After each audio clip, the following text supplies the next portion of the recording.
Praise the Lord. Good morning.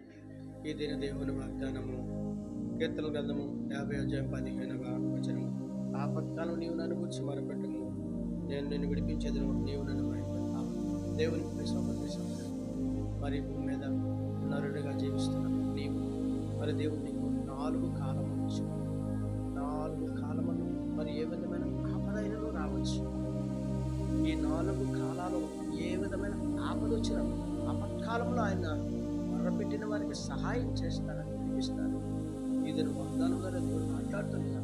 నువ్వు ఎటువంటి ఆపత్కాలంలో ఉన్నావో ఆయనకు తెలుసు కనుక, నువ్వు ఎటువంటి ఆపదలో ఉన్నావు ఆయనకు తెలుసు కనుక, నువ్వు ఎటువంటి అవసరతలో ఉన్నావు ఆయనకు తెలుసు కనుక, ఆయన నిన్ను నీ ఆపత్కాలను పంపించి నీ అవసరతను తీరుస్తారని ఇది వాగ్దానం ద్వారా దేవుడితో మాట్లాడుతుండగా, మరి నీ అవసరత నీ ఆపద తప్పాలంటే ఆయన సన్నిధిలో కన్నీరు విడిచి ప్రార్థన చేయగలిగితే ఆయన దీవించి ఆశ్రయిస్తారు. ప్రభువైన యేసుక్రీస్తు ఎదురు వాగ్దానం ద్వారా నీతో మాట్లాడుతున్నాను. ఆమేన్. ప్రార్థన చేద్దాం. సకల ఆశీర్వచనములకు కారణమైన నీ ఘనమైన నామానికి స్తుతులనైనా, నీ సుందరమైన నామానికి ఉదయకాలం వాగ్దానం చూసిన వాగ్దానం చేద్దాం.